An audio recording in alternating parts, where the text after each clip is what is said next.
नमस्कार दोस्तों, आप सभी को नरक चतुर्दशी की हार्दिक शुभकामनाएं। दीपावली पर्व के ठीक एक दिन पहले मनाई जाने वाली नरक चतुर्दशी को छोटी दिवाली, रूप चौदस और काली चौदस भी कहा जाता है। ऐसी मान्यता है कि कार्तिक कृष्ण चतुर्दशी की विधि विधान से पूजा करने वाले व्यक्ति को सभी पापों से मुक्ति मिल जाती है। इस दिन शाम को दीपदान करने की प्रथा है, जिसे यमराज जी के लिए किया जाता है। हालांकि धनतेरस को भी यम दीपक जलाया जाता है। यह दिन मृत्यु, मोच और नकारात्मक शक्तियों से मुक्ति से भी जुड़ा है। यह दिन है नरक के कष्टों से मुक्ति पाने का। नरक चतुर्दशी की पौराणिक कथा के अनुसार नरकासुर के वध और 16,000 कन्याओं की मुक्ति से जुड़ी है। वैसे तो पुराणों में नरक चतुर्दशी से जुड़ी हुई बहुत सारी कथाएं हैं, लेकिन उनमें से एक बहुत ही प्रचलित और पौराणिक कथा आज आपको सुनाते हैं। आप सभी ध्यान पूर्वक इस कथा को पूरा अवश्य सुनिए। नरकासुर नामक एक महान पराक्रमी राक्षस था, जो भूमि से उत्पन्न हुआ था। उसने देवराज इंद्र और संपूर्ण देवताओं को युद्ध में जीतकर देव माता अदिति के 2 तेजस्वी कुंडल छीन लिए थे। साथ ही देवताओं के तरह तरह के रत्न, इंद्र का ऐरावत हाथी, ऊंचे सवा घोड़ा, कुबेर के मणिमाणिक्य आदि और पद्म निधि नामक शंख भी ले लिए थे। वह आकाश में विचरण करने वाला था और आकाश में ही नगर बनाकर उसके भीतर निवास करता था। एक दिन संपूर्ण देवता उसके भय से पीड़ित हो सचीपति इंद्र को आगे करके अन्य से महान कर्म कराने वाले भगवान श्री कृष्ण की शरण में गए। श्री कृष्ण ने भी नरकासुर की सारी चेष्टाएं सुनकर देवताओं को अभयदान देकर विनीता नंदन गरुड़ का स्मरण किया। सर्वदेव पंडित महाबली गरुड़ उसी समय भगवान के सामने हाथ जोड़े उपस्थित हो गए। भगवान सत्यभामा के साथ गरुड़ पर सवार हुए और मुनियों के द्वारा अपनी स्तुति सुनते हुए उस राक्षस के नगर में गए। जैसे आकाश में सूर्य मंडल दीप्तिमान हो गया हो, उसी प्रकार उसका नगर भी उदास हो रहा था। उसमें दिव्य आभूषण धारण किए हुए बहुत से राक्षस निवास करते थे। वह नगर देवताओं के लिए भी दुर्भिक्ष क्रम से उन्हें काट डाला, ठीक उसी तरह जैसे सूर्य अंधकार को नष्ट कर देते हैं। आवरण कट जाने पर समस्त राक्षस सूल उठाए सैकड़ों हजारों के झुंड बनाकर युद्ध करने के लिए चल पड़े। विजय की इच्छा रखने वाले निशाचर, तोमर, भीपाली और पटिस आदि अस्त्र शस्त्रों से भगवान श्री कृष्ण पर प्रहार करने लगे। तब भगवान श्री कृष्ण ने भी सारंग धनुष लेकर उनके दिव्य अस्त्र और शस्त्रों को काट डाला और अग्नि के समान तेजस्वी बाणों से उन सब का संहार आरंभ किया। इस प्रकार समस्त राक्षस मारे जाकर पृथ्वी पर गिर पड़े। संपूर्ण दानवों का वध करके कमल नयन भगवान पुरुषोत्तम ने 5 जन्य नामक शंख बजाए। शंखनाद सुनकर पराक्रमी दैत्य नरकासुर दिव्य रथ पर आरूढ़ होकर भगवान से युद्ध करने के लिए आया। उन दोनों में अत्यंत भयंकर घमासान युद्ध हुआ, जो रोंगटे खड़े कर देने वाला था। वे दोनों बरसते हुए मेघों की तरह हजारों बाणों की छड़ी लगा रहे थे। इसी बीच में भगवान वासुदेव ने अर्धचंद्राकार बाण से उस राक्षस का धनुष काट दिया और उसकी छाती पर महान दिव्यास्त्र का प्रहार किया। उससे हृदय विदीर्ण हो जाने के कारण वह महान असुर पृथ्वी पर गिर पड़ा। तब भूमि की प्रार्थना से भगवान श्री कृष्ण उस राक्षस के समीप गए और बोले, तुम कोई वर मांगो। यह सुनकर राक्षस ने गरुड़ पर बैठे हुए भगवान श्री कृष्ण से कहा कि संपूर्ण भूतों के स्वामी श्री कृष्ण, मुझे वरदान की कोई आवश्यकता नहीं, फिर भी दूसरे लोगों के हित के लिए आपसे एक उत्तम वर मांगता हूँ। मधुसूदन, जो मनुष्य मेरी मृत्यु के दिन मांगलिक स्नान करे, उन्हें कभी नरक की प्राप्ति न हो। एवं अस्तु कहकर भगवान ने उसे वह वर दे दिया।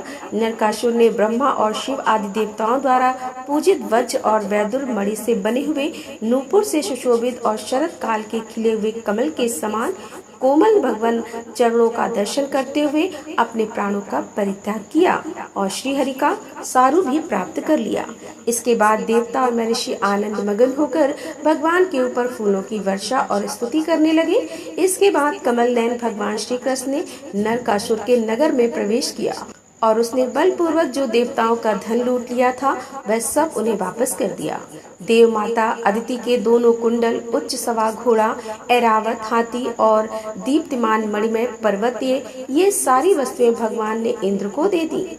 बलवान नरकासुर ने समस्त राजाओं को जीतकर सभी राष्ट्रों से जो 16,000 कन्याओं का अपहरण किया था, वे सब की सब उसके अंतपुर में कैद थी। सैकड़ों कामदेवों की शोभा को तिरस्कृत करने वाले महापराक्रमी श्री कृष्ण को देखकर उन सब ने उन्हें अपना पति मान लिया। तब अनंत रूप धारण करने वाले भगवान गोविंद ने एक ही लग्न में उन सब का पाणी ग्रहण किया। नरकासुर के सभी पुत्र पृथ्वी देवी को आगे करके भगवान गोविंद की शरण में गए। तब दयानिधि भगवान ने उन सब की रक्षा की और पृथ्वी के वचनों का आदर करते हुए उन्हें नरकासुर के राज्य पर स्थापित कर दिया। भगवान के प्रति भक्ति की कहानियां तो आप सभी ने बहुत सुनी होंगी और आप सभी यह भी जानते होंगे कि दो तरह के लोग होते हैं। एक वह जो भगवान में अटूट श्रद्धा, अटूट विश्वास रखते हैं और भगवान को मानते हैं। दूसरे वे लोग जो भगवान में ना तो श्रद्धा रखते हैं और ना ही वह स्वीकार करने को तैयार होते हैं कि भगवान है। यानी कि दो तरह के लोग होते हैं, आस्तिक जो भगवान को मानते हैं और नास्तिक जो भगवान को बिल्कुल भी नहीं मानते। अब भगवान के प्रति जिसके मन में भक्ति होती है, भगवान तो अपने ऐसे भक्तों की हमेशा सुनते हैं। हाँ, यह बात जरूर है कि कभी कभी भगवान कुछ देर से सुनते हैं, लेकिन सुनते जरूर हैं। और देर से सुनने के पीछे भी कारण यही होता है कि सभी को अपने अपने जो भी कर्म है, चाहे वह इस जन्म के हो या पूर्व जन्म के हो, जरूर भुगतने होते हैं।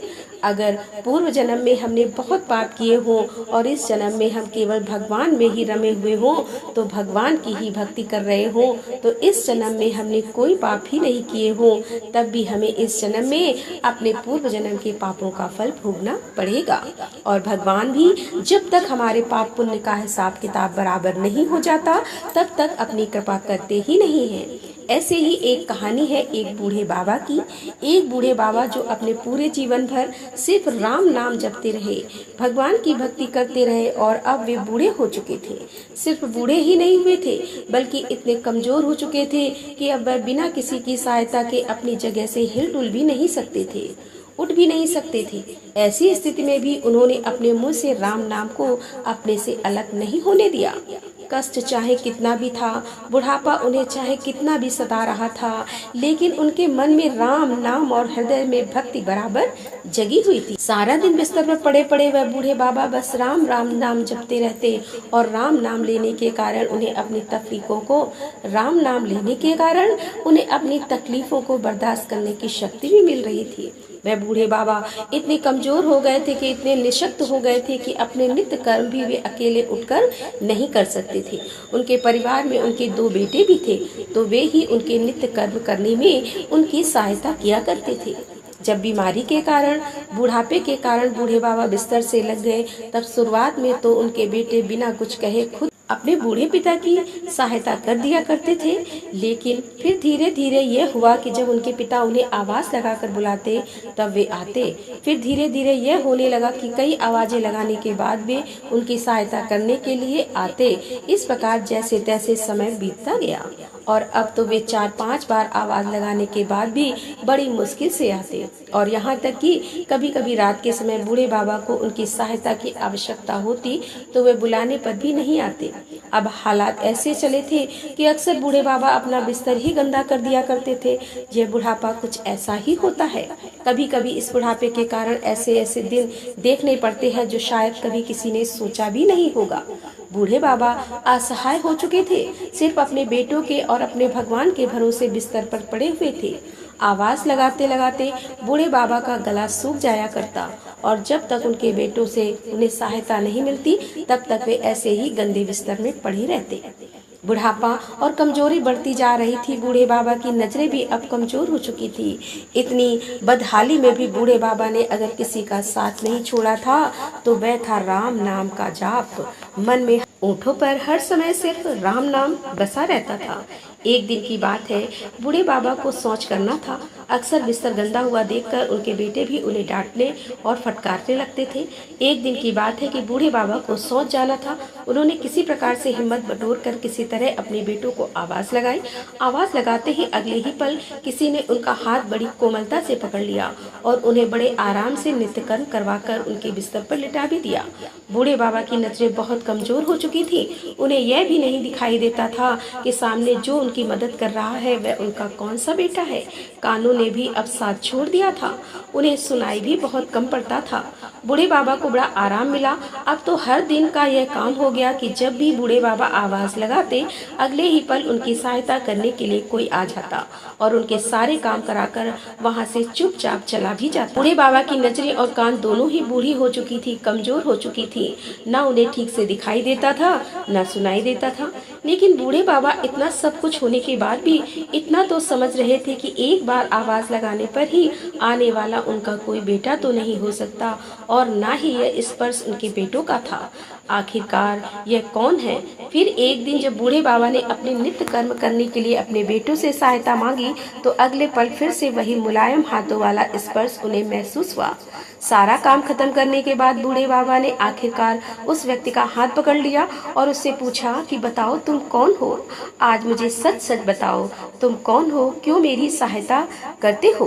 तुम मेरे बेटे तो नहीं हो सकते। बूढ़े बाबा के सवाल के साथ ही अचानक उनके कमरे में बहुत तेज रोशनी हुई और प्रभु ने अपने दिव्य अवतार में वहां बूढ़े बाबा को दर्शन दिए। कहा तो कमजोर आंखों से बूढ़े बाबा को किसी भी चीज को देख पाना बड़ा मुश्किल था और वहीं वह बूढ़े बाबा भगवान के दिव्य रूप को स्पष्ट रूप से पूरी तरह से प्रत्यक्ष देखने में समर्थ हो गए। जिन भगवान का नाम वह पूरे जीवन भर लेते रहे, वही आज उनके सामने खड़े हुए थे। यह देखकर बूढ़े बाबा उनके चरणों में गिर पड़े और भगवान के स्पर्श से उनके शरीर में शक्ति आ गई, ताकत आ गई और चरणों में गिरकर उनके चरण पकड़कर वह बूढ़े बाबा बोले कि भगवान मैं तो धन्य हो गया जो आपने मुझे साक्षात दर्शन दे दिए। लेकिन प्रभु मैं बहुत शर्मिंदा हूँ क्योंकि मैंने आपसे हर दिन अपने नित्य कर्म करवाए, यहाँ तक कि कई बार आपने मेरा गंदा बिस्तर तक साफ किया। प्रभु भगवान बूढ़े बाबा का हाथ थामकर बोले मेरे लिए सारे काम एक जैसे हैं। अगर वह काम मुझे अपने भक्तों के लिए करने पड़े तो मुझे यह काम करने में बड़ी खुशी मिलती है। बूढ़े बाबा ने हाथ जोड़कर भगवान से कहा प्रभु आप यह सब करने के बजाय मुझे मुक्त क्यों नहीं कर देते? ना आपको रोज रोज मुझे नित्य कर्म करवाने के लिए आना पड़ेगा और ना ही मैं इस तरह लालच में बेबस सब स्तर पर पड़ा रहूंगा। प्रभु क्या आपके दर्शन मार्ग से मेरी मुक्ति संभव नहीं है? तब भगवान बोले कि यह सब प्रारब्ध के कारण है। तुम्हारा प्रारब्ध बहुत कठिन है। तुमने पूर्व जन्म में ऐसे ऐसे कर्म किए हैं जिसके कारण इस जन्म में इतनी जल्दी उनसे मुक्त हो पाना संभव नहीं है। अगर तुम्हारे पूर्व जन्म में पुण्य अधिक होते तो मेरे दर्शन के मात्र से आज तुम मुक्त हो जाते। चाहूँ तो तुम्हें अभी अभी मुक्त कर सकता हूँ, लेकिन फिर होगा यह कि अगले जन्म में तुम्हें फिर से प्रारब्ध भोगने के लिए आना पड़ेगा। इसीलिए मैं तुम्हें खुद तुम्हारे पूर्व जन्म के सभी पापों से मुक्त करवाने के लिए इस समय सहायता कर रहा हूँ। ऐसा कहकर भगवान वहीं अंतर्ध्यान हो गए। फिर कुछ महीने इसी प्रकार तकलीफें झेलने के बाद आखिरकार उन बूढ़े बाबा को मुक्ति मिल गई। तो यह थी आज की कहानी। अगर आपको बहुत अच्छी लगी हो तो आप इस कहानी को शेयर जरूर कीजिएगा और लाइक कीजिएगा। मिलते हैं अगले वीडियो के साथ। तब तक के लिए राधे राधे। जय श्री कृष्णा। हर हर महादेव। जय भोलेनाथ की।